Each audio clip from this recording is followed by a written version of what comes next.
Welcome to Strength Chat Podcast, presented by Kabuki Strength. Introducing your hosts, Chris Duffin, the mad scientist of strength, Rudy Cadlow, mature athlete and coach, and the wizard of training himself, Brandon Sen. Welcome to Strength Chat with your host, the mad scientist of strength. Yes, that's right, myself, Chris Duffin. To my right, we have Dr. Rudolph, our master, or what? How do we say that? I always Sensei. Sensei. No. Strongest 65-plus-year-old power. Oh, I know. You just set like every world record for just 60, say it. 65 plus. This a couple days ago, after two shoulder replacements last year. Yep. And not training for a good part of the year. So, all right. Got more in reserve. Still not as good looking as me, but maybe I'll be there when I'm 67. So maybe you'll live that long. I can only hope. 68, by and the way. and to my left, the one, the only, the wizard of training, Brandon Sen. All right. So today we're really happy to have on Todd Hargrove. So Todd he's a former lawyer turned author and blogger, and he speaks a lot on synthesizing ideas from different fields. And they're fields, of course, that are of high interest here for us at Strength Chat that involve, manual therapy, body work, physical therapy, chiropractors, and just movement people in general. So physical, personal trainers, yoga instructors, athletic coaches, that whole spectrum. I've got his book in front of me, A Guide to Better Movement. I'll have to be honest, I've been sitting on this for a little bit, but I am it's 7,000 copies of this that have moved so far now, Todd? Yeah, I don't know. Yeah, something like that, maybe more. So it's a well-renowned book. It's got a lot of really positive feedback, and I'm just really glad to have you on Strength Chat today. And looking at the the list of topics covered in this, and again, it's a guide to better movement, which is fundamental to like what we believe in. So, it's here at Kabuki Strength. Our core mission is to help people live better through strength. That strength training should be additive to one's life and not detrimental. That we've seen kind of in the past of the methodology of pushing through pain and things like that, where you've got knee, back problems, and that it should only be additive and make us better and lead to a better quality of life. And so that's, I think that fits right in line with what you're promoting. Is that right, Tom? Yeah, it does. First of all, thanks a lot for having me. I'm psyched to be here. And I agree. I mean, that's kind of the one of the taglines that I've got on my blog and a lot of my stuff is move better and feel better. And I see that out there all over the place. So I think, a lot of other people, like you say, from a lot of different fields are kind of interested in this idea of how the way you move is connected to the way you feel and vice versa. Yeah, and one thing before we kind of jump into the science, because that's you're blogging and authoring a lot about emerging science on these topics of pain and movement, but your path to arrive here is kind of interesting, and it reflects well, I think, with myself and my business partner here at Kabuki Strength. I was a corporate executive working in the manufacturing world for almost 20 years, and Rudy's been pretty similar path as well. How long did you spend out of? 30 some years in real estate development, and that's between my college football coaching career and Kabuki Strength. Yeah, about 30 some years. So, and then on your end, you started as an attorney, and now you're an author and blogger. You're a Rolfer. Like, how did this transition happen? How did you get to where you're at now? Yeah, well, I was an attorney in my 20s and a little bit into my 30s, and along the line I had some chronic pain, which is probably related a little bit to the stresses of being on the job and sitting in the chair, and so I started reading about trying to get rid of it. It was bumming me out. I went to physical therapy. I was getting into yoga and some other movement therapies and some manual therapies, and so reading and learning a lot about that, and I was having a lot of success and feeling better and kind of wanting to help other people as well, and just kind of interested in the topic. And at the same time, I was also competing at squash at just kind of like a recreational level, but I was interested in it, and I was kind of interested in the idea of applying scientific principles to getting better at sports. And right around that time was some functional training kind of books were coming out, like Mike Boyle's book and Gray Cook's book, and I was reading those and trying to find what I could find online. And this was almost 15, 20 years ago, so that there was less information. So at some point I just kind of realized that my interest in all this stuff was greater than my interest in law, and so I tried to make a transition. So I went to Rolfing school to become a Rolfer. That's kind of like a kind of deep tissue massage.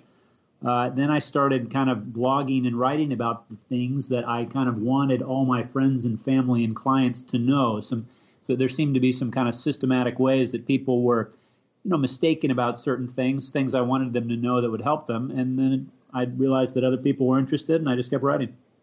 Excellent. Well, it's been quite the transition. I mean, a lot of people in the field, everybody seems to be aware of your book and your work, and that's why we've got you here today. One of the things that we were chatting on before we had you on, or before we went live here, was a little bit about our approach, and I kind of walked through our philosophy and strategy. There's lots of different ways, and obviously there's a lot more depth than what I went through in my 3-minute dissertation there. But I think that's important, is to it's not just a mix of a bunch of different approaches out there. Oh, I'll throw a little of this, I'll throw a little of that, and we've got this kitchen sink of rehab method. But that's also, if you've got an overlying, strategy and approach, that's how you can transition it into performance, not just like, here's how I fix an issue. And that's where we really found a great benefit, is the performance applications, and also selling that to the younger crowd that feels that they don't have the pain yet, Right. They feel like they're bulletproof. So can you kind of talk a little bit about maybe your overlying kind of strategy? Is it to dealing with issues, or how you would look at what's your assessment process? How do you look at issues? Yeah, well, I in my business as a Rolfer, I have people come to me, and they've got some sort of chronic pain. It showed up. They're not really sure why it's there. I got a lot of computer people. Oh, it hurts in my upper back, or maybe runners. It hurts in my foot. People have lower back problems. My approach is, maybe it's a little bit different than yours, in that, I kind of have to start where people are. So I have someone who is a runner, and that's kind of the way they go about their exercise. I might think it's better for them to do something else. You're killing yourself with that running. However, that's what they like to do. This is the way they like to live their life. So I very much start where people are. If they're a yoga person, if they're a sedentary person, if they're a weightlifting person, I try to know a little bit about the way all these kind of exercise programs work, and then make little tweaks in whatever small direction I can to help them out. So, if they're a runner and they're already doing, let's say, static stretching, I might not be the biggest fan of static stretching. Maybe I'd try to push them a little bit more towards dynamic joint mobility stuff, if they could get there. But if they're already working within the stretching paradigm and they're not going to change, maybe that's the paradigm I work with. Or if I've got someone who's kind of a CrossFitter, and they're working within a very kind of CrossFit-ish type of training program, and they're going to keep doing what they're doing, I'm just going to kind of tweak whatever it is they're doing in whatever direction feels best. So I kind of don't really have an overall program that I can just kind of give to people wholesale. I think you guys are in a great position to do that, because you're kind of like, here's the whole program, and you guys can sign on to it. But when people come to me, they've kind of already got one, and sometimes I can move them a lot, but usually I'm kind of working within whatever they're already doing. It's interesting, because you talk a lot about how the brain and nervous system affects movement, and because you're starting with where people are, how do you get them to move? How do you get them to take their brain and maybe adopt what your suggestions are? Yeah, so usually here's one way I do it. Let's say people are they want to improve their range of motion, and they are doing a lot of stretching. I say, okay, well, stretching is good. Stretching works. Stretching can improve your range of motion, but maybe it can be helpful for this person to know why exactly it's working. If they've got an idea about why their manual therapy is working or why their stretching is working that doesn't really understand the role of the nervous system in that process, they may be going about things in the wrong way. For example, if they're trying to get to an end range of motion and they're thinking this is just all about, deforming the tissue into a longer length, or it's all about breaking down adhesions or breaking stuff up, and they've got this very kind of structural idea of how you get more range of motion, might be useful for them to understand that part of what controls your range of motion is the nervous system. It gets to decide when the muscles lengthen, and it gets to decide how you feel as you're trying to lengthen them. So a strategy of being too aggressive and just kind of thinking about breaking stuff up might not, it might be counterproductive if the nervous system kind of decides to shut you down and make you feel like hell when you're doing it and stiffen you up as a result. So I guess I try to get people first to maybe change their explanation for why whatever they're doing works. Hey, maybe this is more about the nervous system than breaking up adhesions or something like that. And then once that's done, once they know what the target is, then they can hit the target better. So that's kind of the first step in changing the way they think about things. Yeah, that's certainly a lot better than just jumping in and saying, hey, stretching is not effective or, something of that nature. But you're going to get a lot, if you don't just challenge, their ideas right up front without that explanation is going to be really helpful. Yeah, you can't just say everything you know is wrong. I mean, that can make a good blog post, but as a person-to-person interaction, you kind of lose people. Yeah. When you do that. Yep. You got to start where they are. No, you're not going to probably jump into talking about sarcoplasms and Yeah, that too. Okay, if you actually want to physically stretch the material, you're going to have to spend over 20 minutes in that stretch, and right. Anything less than that is basically just neuromodulation, right? And exactly. I'm trying to get that message across, and the way people receive it really depends on their background, education, and what kind of ideas they're already invested in. We have to have that conversation quite a bit with like some of our tools and things that we use, because people say, well, why is that different than, this tool or that tool that, the method that's kind of fairly similar? And it's like, well, we're sending different, if we're changing the approach slightly, we're going to be sending different signals to the brain, and, that's why we're getting a different response. And definitely valuable discussions to have. Let's jump a little bit into pain science. There's a lot of discussion, jumping around, making people, the perception of being fragile and, the impact that can have. And, I almost see that going too far the other direction a little bit now. Where are your views on, that mind pain perception?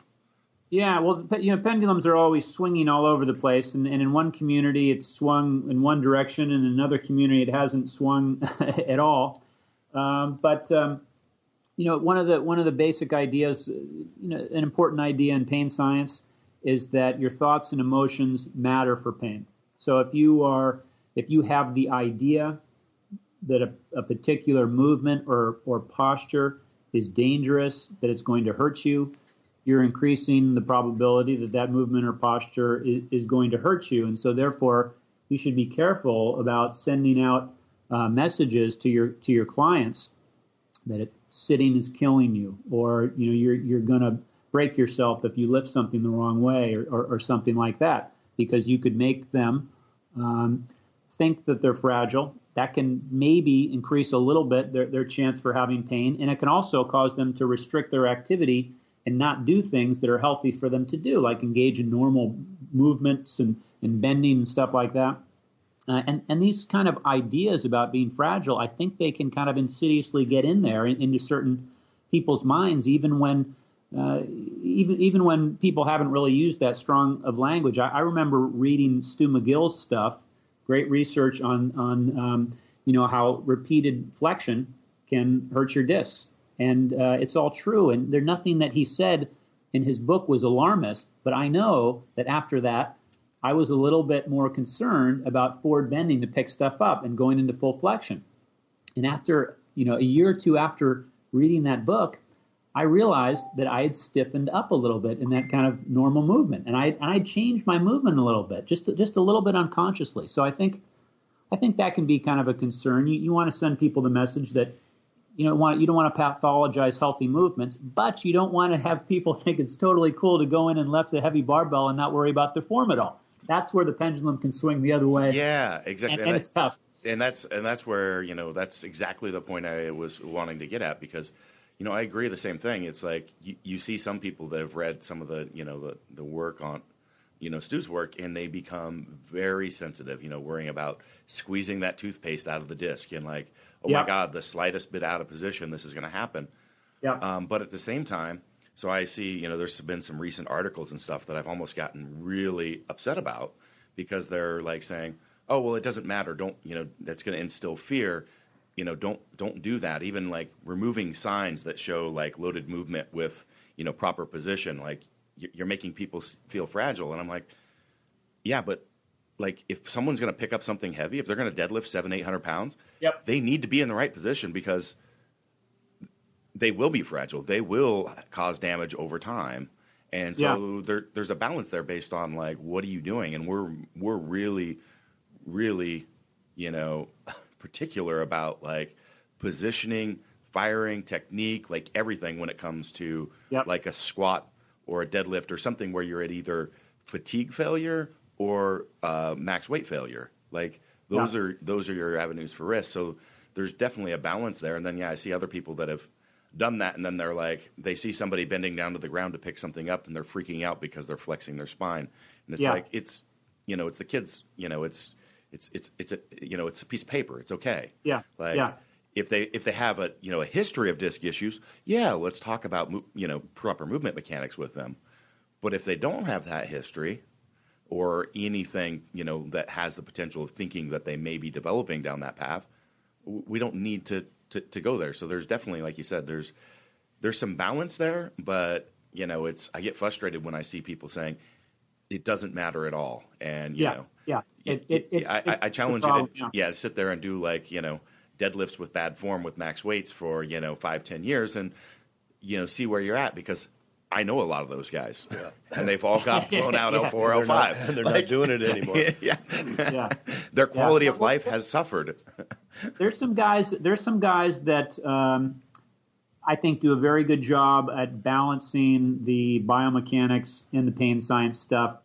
Basically trying to answer the question, when does biomechanics matter? One way, a simple way to draw the line is for just kind of everyday movements, everyday unloaded movements versus, sporting movements. So if you're doing sporting movements where high forces are involved and high speeds, biomechanics are likely to matter way more than your everyday life, when you can kind of get away with a little slumping here and there, a little stooping here and there. There has been a lot of fear out there about especially posture. Tons of my clients come into me and worry that they're really doing damage to themselves with occasional slumping here and there. And I get less people coming in thinking that they can just do whatever they want in the gym. But I guess those people don't even come in, and I know they're out there. They'll come in about 10 or 15 years. So they eventually come in. That's true. They come in, but they don't make the connection. Yeah, but that's why we push the performance end of it so much, because again, like the people that aren't going to buy into that, they're going to buy into the fact that, hey, right now, if we increase your neural output by changing your positioning and getting the joints in the right position, getting you the right stability, you're going to triple your max. And they're like, oh, please tell me.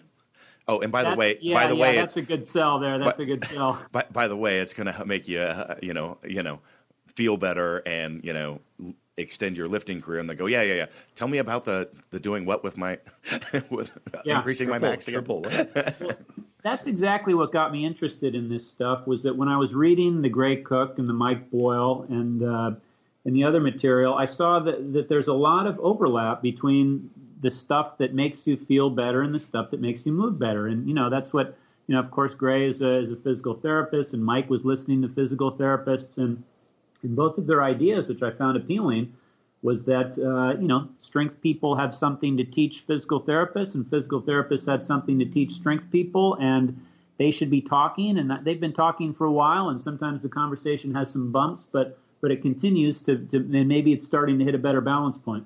Yeah.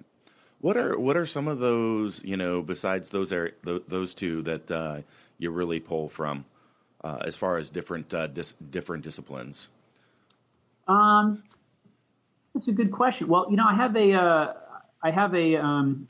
I practice Feldenkrais as well. I've got a certification in the Feldenkrais method. And so I've kind of definitely taken a lot from Moshe Feldenkrais. He's the guy who invented that. You guys ever heard of it, by the way? I have heard of it, but I can't say that I've done a lot of research on it. And our listeners probably haven't. So He's kind of an obscure guy, but he was a martial artist and a scientist. He wrote some books in the 50s and 60s, and basically he developed kind of a method of movement education that's a lot of very slow and gentle movements in developmental positions. So like a Feldenkrais lesson, you might be on your back, rolling over from the front to the back, and kind of repeating movements in varied ways, very slow, very mindful, kind of like a Tai Chi type of a feel to it, with a bunch of kind of developmental, kind of baby type movements on the ground. And it's very kind of slow, very mindful. Idea is to kind of eliminate unnecessary muscular tensions. He was all about the nervous system. He was early on, he was thought that everything he was doing was kind of modulating the nervous system one way or the other and changing the way the brain perceives the body. So he's kind of an influence in the way I think about things as well. Okay, that's really interesting because we still, so you mentioned Gray Cook, but yeah, we have a little bit of FMS, SFMA, PRI, but our biggest influence is DNS. So we require all our coaches to go through DNS 1, 2, 3. And yeah, it's what you're describing sounds very similar to a lot of the DNS methodology about neuromodulation, developmental positions, a lot of rolling patterns on the floor. Yep. So that's so I did a few DNS classes, and that's kind of why I did them, was because they were kind of specifically talking about a lot of the things that I saw demonstrated in my Feldenkrais classes. The two fit very well together. Maybe the difference is that Feldenkrais' approach to those kind of developmental slow movements is a little bit more playful and variable, and it's not so much about getting the movement exactly right. So in DNS, they're kind of like, let's hit this exact position and reach in this exact way, activating this exact muscle, whereas Feldenkrais says, okay, let's get in that basic position. Let's do some reaches from that position. Try it this way, try it that way, try it the other way. Which one feels most comfortable and natural and smooth to you? Pick whichever one works. The idea being the right patterns will kind of emerge out of this safe exploratory process, as opposed to like very specific instruction. This is exactly how you do it, but same end goal. So yeah, I'd say that aligns a little bit better with kind of our philosophy and approach, because we are not adherents to like any one discipline. Like this is what we believe in and follow. Like there's even a little bit of strong first Pavel stuff in our in our work, and like there's so many different areas that we pull from, and what we try to do is look at what's common between all these different methodologies, not what's different. And so we'll do, at least myself, I'll let these guys speak to it, but I'll try to work it into a lot of different like flow pattern type stuff. So we'll take those basic DNS exercises and kind of move through, and you again may develop or change some of those movements a little bit. And just yesterday I was taking some of the same concepts and then applying it with a loaded lever. It's not any movement that's ever shown in DNS, but it's those same fundamental concepts that I'm trying to accomplish. And we got there because no discipline really seems to have a great transfer to, like, here's how you do it in a sporting environment or a heavy loaded environment. They can show you, like, here's how we do it in a body weight movement, or same thing with a lot of the corrective disciplines. All these correctives and stuff, they're all body weight stuff. And, my personal or our philosophy is like, if you take a trained athlete and you're doing any body weight stuff, you're actually detraining them. You're doing great for, proprioception awareness, but you're actually detraining them. And you actually need to learn what are those core concepts in those movements and positions. And now how do I apply it to my throw in a baseball? The load. How do I apply it to my runner? Because that's what they're going to be doing, and you're not going to tell them, hey, don't throw a baseball because that hurts. but how can we bring some awareness of some of those things that could hopefully transfer to that movement or that loaded position? And we've had to like rebuild like how we coach and cue or create tension in the body on all the core movements based on those principles. And there is no discipline out there that says this is how you do that. So yeah, it's a long road from, slow, gentle baby movements on your back to throwing a baseball at 90 miles an hour. But exactly. Sometimes you do have to connect the dots, and it's not easy to do. But it's the same stuff, though, is it not? I mean, yeah, it's those same. I really like the idea of movement as a language. I think I got this idea from Dr. Eric Cobb, the guy who did Z Health. He said that you've got these basic building block movements, which are like learning basic kinds of grammar or basic words, and you assemble them all together into more complex sentences until you become fluent in language. So you should concentrate on these basic fundamental things, and if you're missing one of those, it's going to impair your ability to, say a lot of things. Yeah. So we're talking about movement as language, or like how we communicate to the people we're working with about various either getting out of pain or moving efficiently. When within our realm specifically, we deal in a lot of like coaching cues, right? So yeah. What's your opinion on external cues versus say internal cues? So the difference would be in a squat, use your quads more versus press the ground away. Yeah. What's your experience been in using one or the other, and do you find that one has a benefit or one is superior when you're actually communicating with people? Yeah, well, that's a great question. This is something that I've kind of thought a lot about and kind of struggled with. Now, I think that as far as performance goes, external cues, the research is very strong in favor of external cues, as I'm sure you guys know. People will immediately start to perform better and learn faster and do all kinds of good stuff if you direct their attention to the environment, away from their body, as opposed to on their body, like what the muscles are doing, how the joints are moving. That leads to paralysis, finalysis, all kinds of things. But in more of kind of a rehab context, or getting out of pain, I wonder whether internal attention to what's going on in the body is something that can be useful. Because now you're not so much about performance. Now you're about getting some sort of a novel stimulus, novel type of perception. And maybe that can maybe you can unlearn some kind of unhelpful modes of perception you've got that might be contributing to pain. So just for example, something that's been shown to really help people get out of chronic pain is a body scan. So a body scan, you lie on your back, you're just on your back there, you scan your body, internal attention, very internal attention all over your body. You look for areas of tension, and you kind of try to consciously release those areas of tension. And that can make you feel better. So I think that when you're talking more about kind of altering the way you feel in your body and get rid of unnecessary tension, then there's maybe more of a role for internal cues. And maybe that's also true for unlearning kind of motor patterns that involve too much tension.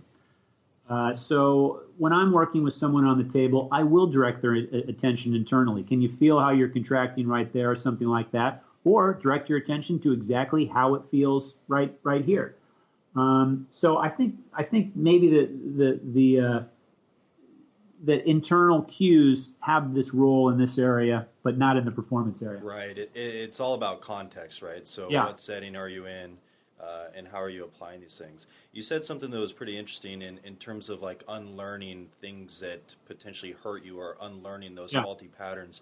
What does that spectrum look like? So if we take a faulty pattern here that's painful versus all the way on the other side, the perfect movement pattern that we can express our absolute movement potential in, how does that process go from someone maybe stuck in the middle?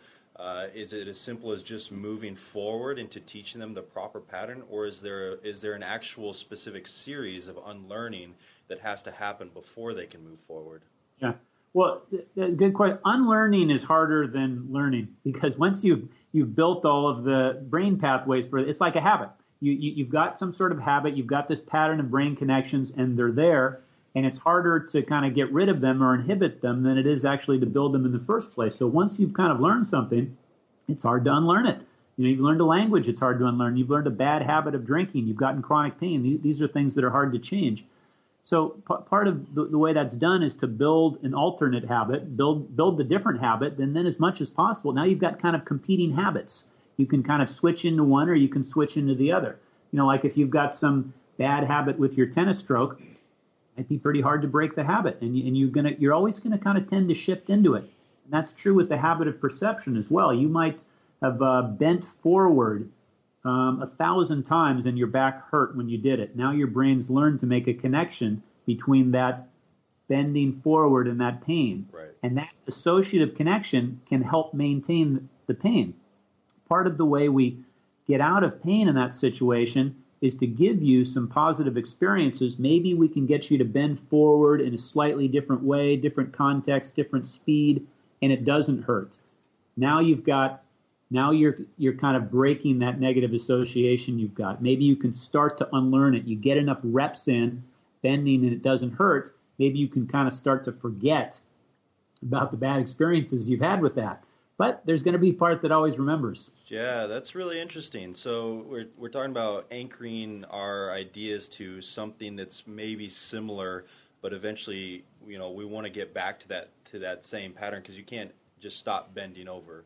Right, so we have to at some point get to a position where we can do that confidently. That's interesting. Yeah, I was going to ask that a similar question, is in that a lot of the fragility that you're talking about is acquired subconsciously, or but then you're trying to use your conscious mind to create a new pattern that's healthier.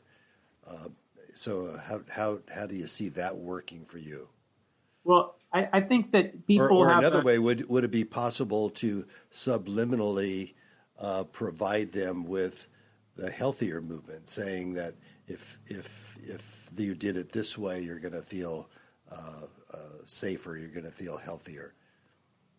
I think that almost everything that we do that can help people get out of pain, one way or the other, is about sending people good news about the state of their body, whether that's with information that we give them, whether that's, but much more powerfully, the way they move. So if someone's back is hurting whenever they twist or whenever they do something, it doesn't help that much for me to say, hey, your back is really robust and strong. They know that it hurts. What's much more powerful is if I can show them to do a movement and violate their expectation that it will hurt. They've got this expectation that twisting hurts. If you've ever seen anybody do a really good kind of manual therapy or movement therapy session, what happens at the end of it is they say, oh, I'm surprised that doesn't hurt. You got me to do it in a way that doesn't hurt. So that's concrete evidence for them that shows them that they're not as fragile as maybe they think, and they feel that on a visceral, unconscious level. If you do a movement that you haven't done in a long time, you know that movement's going to hurt, and you do it and it doesn't hurt, that really makes an impact on you, and it hits you on a gut level much stronger than some guy just giving you a pain science lecture. From a consumer standpoint, so say I'm an individual who's in pain and it's preventing me from doing something that I love doing or something that I really enjoy, is it possible to have that conversation even with yourself of, maybe it's okay for me to practice this, or do you think it's necessary for some external force or a practitioner such as yourself to actually have that conversation with them or teach them that? Do you think it's possible, or is there steps that you would give just to the consumer and individual to get out of that?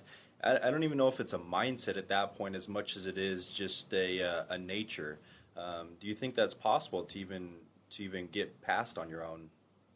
Good. I didn't totally catch your question. So you're asking that how do you kind of talk someone out of being in a fragile mindset?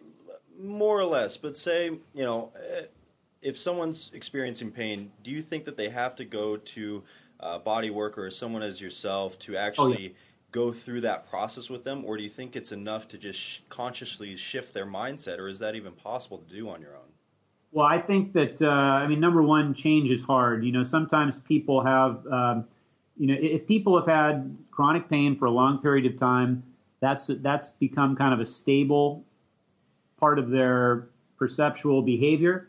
and it's not easy to change that by any means. And different people are different. Sometimes people can make a change in their life in anything, not just pain, just because they're just about ready to change, and almost anything will get them to change. And other people, you can send them to the best experts in the world, and they're not going to change their mindset or their depression or their pain or their obesity or lots of other, kind of chronic conditions.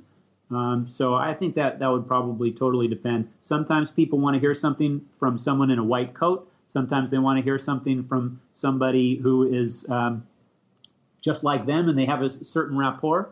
And sometimes people just learn from personal experiences they have, and they don't need anyone to kind of guide them through it. So I would say very individual. I'll just it's a good opportunity to throw some plugs out there, though, because that's sometimes you need the tools and the education to help you get there. And for example, a mutual friend of ours, Philip Snell, has a website, fixyourownback.com. And it's a great way of walking through the process, and at the same time using some correctives and other tools to be able to get out of pain. We have kabuki.ms, same. It's a corrective exercise video library that teaches people about, core stabilization, rooting principles, how to put all this stuff together under load, corrective exercise strategies, a lot of DNS work. But yeah, it's not going to work for everyone. That's certainly, it's going to be, But I'll just throw out one other thing. Oh, sorry to interrupt. But one other thing is community that tends to be overlooked. Community and environment is things that kind of get people to change. So if you get yourself involved in a community of people that are exchanging information, it's not just the information you get, it's being a member of that community. It makes it sink in on a different level. So whether if you're hanging out with a CrossFit community or yoga community or powerlifting community, or that'll change a lot about the way you think and the way you move. That I think it's underestimated. Absolutely, you see a lot of commonalities within those different communities about both positives and negatives. That works. Yeah. That can help you develop a pathology just as well as a healthy trait too.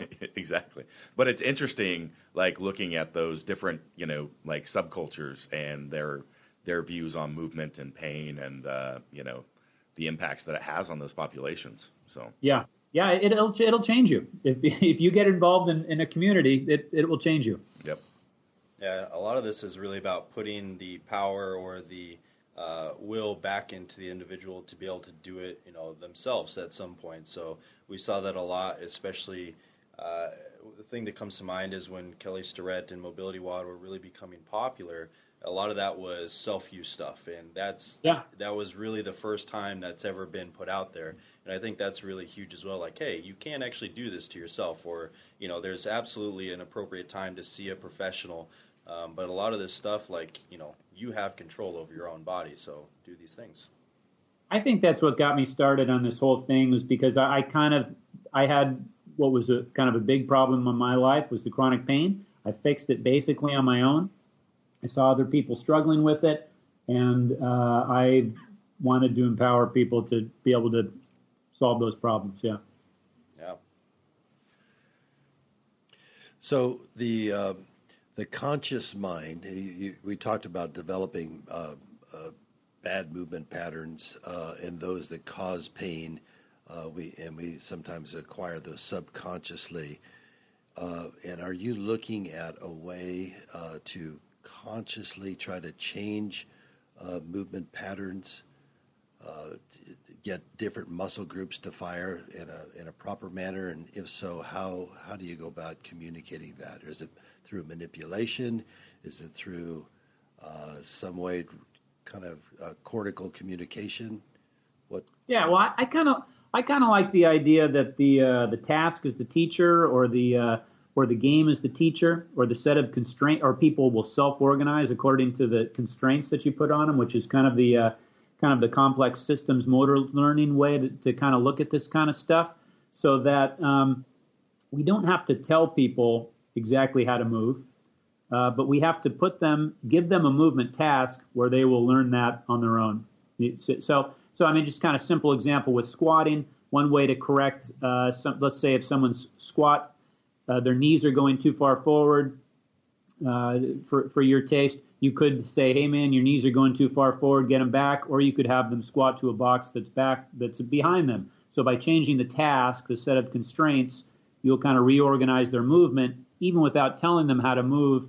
I guess that's kind of my main idea of how good movement is learned, is by doing the right set of tasks or playing the right kind of games, and the coach is the one that can put the right student to the right task. So you've got something listed. I want to change directions just a little bit, but I'm just interested in it for personal reasons. But on your About page, you've got frequent topics, and the last one on there is common myths related to manual or movement therapies. Oh yeah. Yeah. Let's jump into that. Common myth? Well, I think one common myth I think would be that posture is a huge predictor of pain, which the research shows that if you look at all the studies trying to correlate measures of posture, like the amplitude of spinal curves or their asymmetries, it's much harder to correlate posture, what often gets classified as a postural deficiency. It's very hard to correlate that with chronic pain, way more than people would think. So that would be a common myth related to pain. Another one would be that, and your listeners maybe know this, but very, very common to find major structural problems in the body without pain. So things like herniated disc, bulging disc, degenerative changes are very common in people that don't have any back pain at all, as you guys probably know. And then another one would be that changes that you see after manual therapy are due to some structural change in the body. So this is very common. So people come into me, I'm a Rolfer, they expect that my elbows are going to like lengthen their tissues and stuff like that. So I guess a common myth would be that if you feel better or have better range of motion or feel less pain after doing foam rolling or deep tissue massage or something like that, it's because something structural has changed in your body. Much more likely is that there was nervous system modulation, something chilled out, something like that. Oh, yeah. Yep. Yeah, that's posture one's big, because I think that I think we fall into that trap even as coaches here, and we see part of it is because we see a specific population with our clientele, so we see repeated things happen, but fall into the lines of like, oh, here's a postural deficiency, we have to get this fixed. Even when an individual, sometimes we put ourselves in the shoes of the coach and we say, okay, here's an opportunity for improvement or opportunity to fix, when maybe sometimes they don't actually need that. Right. Especially don't fix it if it's not broke. Yeah. I think there might be something to preventative measures, but at the same time, I think there's a definite possibility for overcoaching certain situations, just based on past knowledge or what have you, and it has to come back to the individual level, I suppose. Well, and it's that same dichotomy before, posture in the performance realm where you're heavily loading and you've got to get some tasks done is not the same as your posture sitting around in a chair. Right. Absolutely. If you don't have the right posture for an athletic activity, it's not going to work and it's not going to be safe. You have to have the right posture to get a job done. But if your job you're trying to get done is just sitting around the house, you can get it done in a slump and it's not going to kill you. So what do you think about healthy practice from a movement standpoint? We talked about avoiding spinal flexion, like people get that idea in their head because they heard at some point it was bad for them. Obviously, yep. I can't sit in my desk chair all day perfectly braced with absolute perfect breathing patterns upright and in the perfect hip position for 8 hours a day. What's the balance between those things? Because we're talking a lot about not diving so far into the extremes of perfection in those sides. But at some point, we can't just let ourselves be lazy or slump all day. What do you think that balance is, and what's your best practices in terms of healthy movement? Yeah, well, I guess one answer to that question is when people are asking me about what's the right way to posture myself at work, I try to sell them on the idea that variability is better than maintaining optimality.